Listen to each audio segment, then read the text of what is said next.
Friends, நம்ம விஜய் மல்லி ஸ்டோரியில் இதுதானே இன்னும் இருக்கா அப்படிங்கிற மாதிரி தான் வந்துட்டு எபிசோட்ஸ் வந்து காமிச்சிட்டு இருக்காங்க. ஏன்னா வந்து பார்த்தீங்கன்னா இப்போ வரைக்குமே வந்துட்டு சந்தோஷமும் போன எபிசோட்ஸ் எல்லாம் கொஞ்சமாக சோகமாக போயிட்டுருக்கு. ஸோ அதை வந்து முறியடிக்கிற விதத்தில் நிறைய விஷயங்கள் எல்லாமே பண்ணிட்டு இருக்காங்க.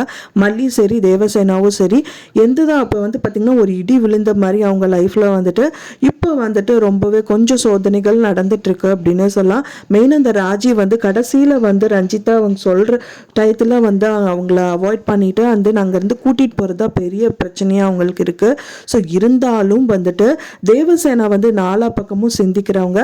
ஸோ அவங்க வந்து பார்த்திங்கன்னா ஆதாரத்தை சேகரிக்கணும் அப்படின்னா வந்துட்டு அவங்க ரொம்பவே நிறைய புத்திசாலித்தனமாக நிறைய விஷயங்கள் வந்து யோசிச்சு தான் பண்ணுறாங்க.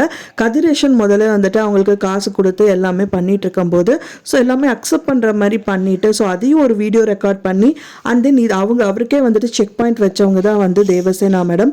ஸோ அப்படி இருக்கும்போது இப்போ இந்த மாதிரி இதுக்கெல்லாம் வந்து கண்டிப்பாக வந்துட்டு அவங்க மனசை விட்டுற மாட்டாங்க.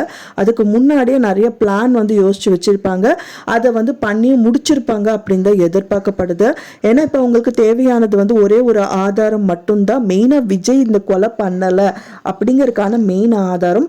என்னதான் போஸ்ட்மார்ட்டம் ரிப்போர்ட் வந்து இருந்தாலும் ஸோ அதுக்கான ஆதாரமும் இருந்தால் மட்டும்தான் இந்த கேஸ் வந்து டோட்டலாக க்ளோஸ் ஆகும்.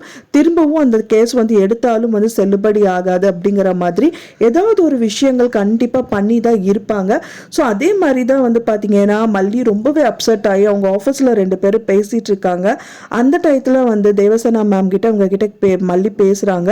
என்ன மேடம் இப்படி ஆயிடுச்சு அவ்வளோதானாங்கிற மாதிரி பேசும்போது அப்படியெல்லாம் இல்லை மல்லி அப்படிங்கிற மாதிரி சொல்கிறாங்க. அப்போ தான் வந்துட்டு என்ன தான் உங்கள் பிளானுங்கும் போது தான் அவங்க என்ன சொல்கிறாங்க அப்படின்னா வந்துட்டு இதுதான் மனோகர் தான் அப்படிங்கிறாங்க. ஸோ ஒன்றா மனோகர் கண்டிப்பாக வந்துட்டு சிசிடிவி கேமரா ரெக்கார்டிங் ஏதாவது இருக்கும். ஸோ அவங்க வீட்டில் தெரியாமல் வச்சிருக்கலாம். இதுக்கப்புறம் அவங்க வீட்டில் இருக்க முடியாது. ஸோ அது மல்லி போய் எடுத்துட்டு வரதாகவும் இருக்கலாம். ஸோ இந்த மாதிரி நிறைய விஷயங்கள் நடக்குமா அப்படின்னு சொல்லிட்டு வெயிட் பண்ணி பார்க்கலாம். நான் சொன்ன இந்த தகவல் உங்களுக்கு பிடிச்சிருந்தா ஃப்ரெண்ட்ஸ் மறக்காம லைக் பண்ணுங்க, ஷேர் பண்ணுங்க, கமெண்ட் பண்ணுங்க, சப்ஸ்கிரைப் பண்ணுங்க. மேலும் இன்னொரு மல்லி சீரியல் அப்டேட்டோட நெக்ஸ்ட் மீட் பண்றேன். தேங்க்ஸ் ஃபார் வாட்சிங் வீடியோ ஃப்ரெண்ட்ஸ். நெக்ஸ்ட் வீடியோல பார்க்கலாம்.